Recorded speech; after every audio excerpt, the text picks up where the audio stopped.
Hi, this is Legato Assassin, and welcome back to another video.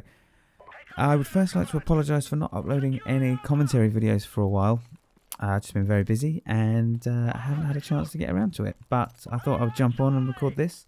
First of all, this is a Domination game, so it's in two parts, and I have, coincidentally, two things I wanted to discuss. So, Call of Duty World War II, there has been some photos of leaked kind of weapons that are coming out, some documents, some screenshots, and it was pointed out in a video last week by, I think it was Nero Cinema, that the swastika has been removed.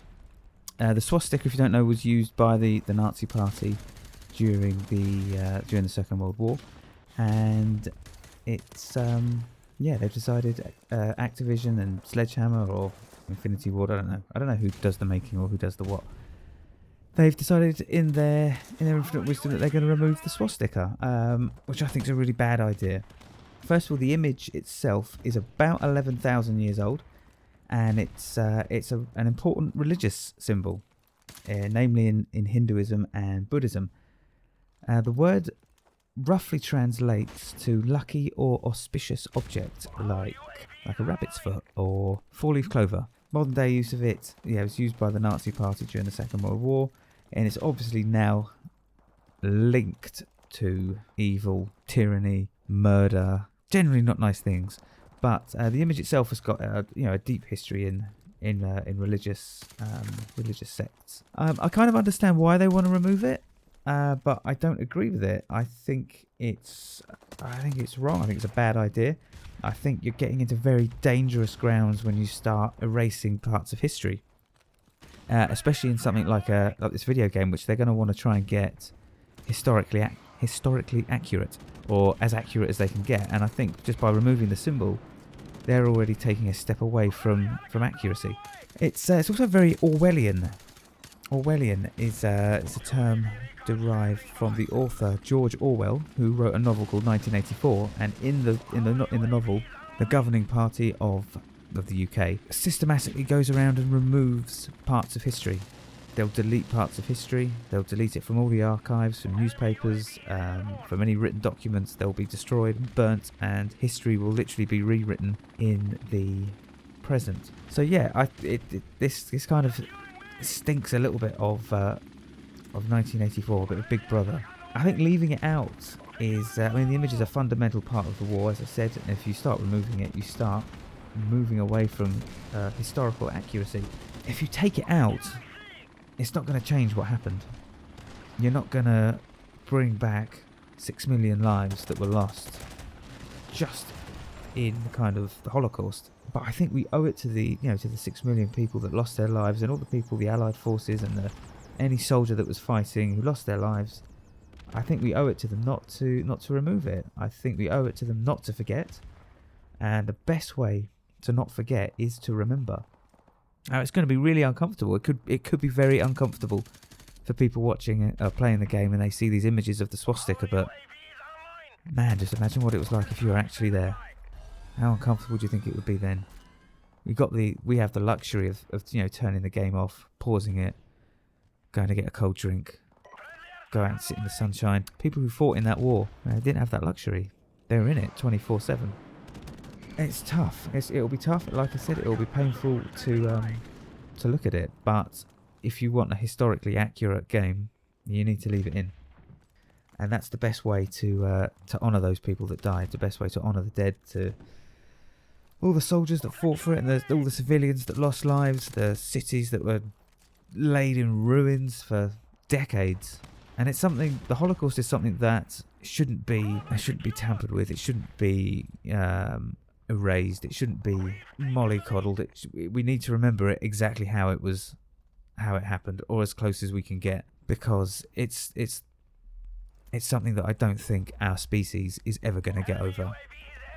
And it's something that always needs to be remembered, and it always needs to be spoken about. It always needs to be talked about. It needs to be learnt about. You need to understand why it happened and the reasons behind it and how it was eventually defeated. And I think by removing the symbol, we're doing a disservice to the people that lost their lives in the Holocaust or in the Second World War. Anyway, there's a really heavy one, that one. I'd love to know what your thoughts are. Love to know what you think. Do you think we're doing the right thing by removing it? Or do you think they're doing the right thing by removing it? Or do you think it needs to be in? Let me know. Drop a comment down in the comment section below and let me know. And so moving on to the second part of this. I just finished watching a show called 13 Reasons Why. I sat down and watched it with my wife. The show's basically about a young teenage girl who commits suicide, and she leaves 14 tapes on 13 sides of each tape. She lists 13 reasons why she committed suicide, and each reason is linked to a person in her school. There was a lot of controversy about it on the last episode. Sorry, if you haven't seen it, this is going to be a spoiler alert because I'm going to go into some detail about what happens on the last episode. So if you haven't seen it, just skip to the end and leave a comment and like and subscribe to the channel. But if you have seen it and you want a sort of a bit of a chat about it, the controversy arose after the scene where you see that the main character of the show, called Hannah, she commits suicide, and you see the whole suicide in detail. It's quite graphic, it's very upsetting, very uncomfortable to watch, and a lot of people were coming out of the woodworks claiming that it glorifies teen suicide. I'm gonna say it doesn't.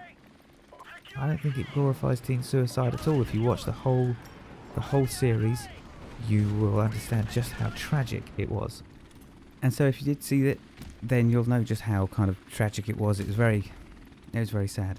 If this show glorifies teen suicide, then you have to concede that the show also glorifies drug abuse, rape, and bullying, as those themes were also cropped up throughout the show. And they get quite graphic as well. You see a lot of drug abuse, you see a lot of people taking drugs, you see 2 rapes, a hell of a lot of bullying, and all of them are done in a way that it certainly affected me, and I can't remember a show that had this much of a profound effect on me. It kind of starts off very as light-hearted as you could get with a teen suicide drama, and the show just sort of gets darker and darker and darker as you kind of get towards the end. Again, but if you're going to say that this show glorifies teen suicide, then you have to ask, or you have to then concede, does shows like Breaking Bad, does that glorify cooking crystal meth or selling drugs? Does Dexter glorify being a murdering psychopath? Does Friends glorify being a preppy douchebag from New York? You would have to concede that yes, they do. But of course they don't, because it's all integral to the part of the story, and it's the artistic license of the writers drawing on those very negative, difficult to watch, difficult to talk about subjects, and it's about them, shining a light on it. And also my wife made the excellent point, you would have to say that Romeo and Juliet glorifies suicide, because there's 2 suicides in Romeo and Juliet. And this is a classic piece of literature that's read to and read by school children across the country, across the world. Of course, Juliet learns of Romeo's suicide after she wakes up from the sleeping potion that she gets, and she picks up his dagger and kills herself. But you don't say that this is glorifying teen suicide, because it's part of the story. It's part of that tragic love story that rather than be alone, she would rather be in death, to be with Romeo, or if you don't believe in that, just to die because she couldn't live without him. The scene in 13 Reasons Why, when Hannah does kill herself, it's very uncomfortable to watch. It's disturbing, and I can't stop thinking about it. And there's a scene, the first time when she slits her wrists, and it's just, there's a look of panic on her face, almost a look of regret, like there's no turning back now. And if you haven't seen it, I would urge you to watch it. It's very difficult to have these kind of discussions. I understand that. I've got 2 small children. After I saw that episode, the first thing I thought of was, how do I make sure that this doesn't happen to my daughter? How do I make sure this doesn't happen to my children? And then, how do I make sure that this doesn't happen to anybody else's? And I think it's, again, with the same thing with the Nazi symbol, it's a difficult discussion to have. It's a difficult subject to talk about. Nobody wants to talk about it. They would rather say, watching that scene made me feel uncomfortable, therefore this glorifies teen suicide and we shouldn't watch it. When actually, what we should be saying is, That was very uncomfortable to watch. That was painful to watch. How can we help? So we need to shine a light on all of these things. Teen suicide, bullying, drug abuse, alcohol abuse. You need to shine a light on it. And you need to ask yourself the question, you know, how can I help? In any small part, how can I help? And there we go. Again, this is another really, really heavy subject. We should finish it off with something a little bit lighter. The weekly challenge that I've been doing with a few friends of mine has really started to take off. We're starting to get quite a bit of view time. I think that's largely due to bringing some new blood on board. We've got 3 or 4 new people who are taking part in it. And it's starting to grow. If you're interested in looking what we do, there's about 6 of us, and we set each other challenges. So this week's challenge is you have to get as many kills in a whole game of search and destroy, but you're not allowed to reload your gun. If you're out of bullets with your primary weapon, that's it. You're done. You can't use your knife, can't use your pistol, can't use your grenades, and the rule is just, you know, whoever gets the most kills wins. It's frustrating. It's really annoying because you get into certain gunfights, you're like, quick reload, and then realise you can't. Yeah, I'd urge you to come and check that out. It's I'll put a link down to the playlist, which will be down in the description. You can see everybody's video, and I think we're up to week 7 now. I think we've completed week 7 and we're on week 8, and it's been a lot of fun. We've had various things like, you know, straight up most kills in team deathmatch, most pistol kills, most kills in a game of, I think it was search and destroy. Oh no, most tags collected and kill confirmed. Yeah, it's been some good ones, some really tricky ones, and learnt a lot about the game. So this was, I think this will do. Other than that, thank you very much for sticking around and watching. If you haven't already, please give the video a like, subscribe to the channel, and drop a comment. Let me know what you think about the Nazi. Yeah. Swastika being removed from World War II games. 13 Reasons Why. If you've seen it, let me know your thoughts. I'm very interested to have, you know, a discussion about this. It's important. Thank you very much for watching, and I will see you on the next one. Bye bye.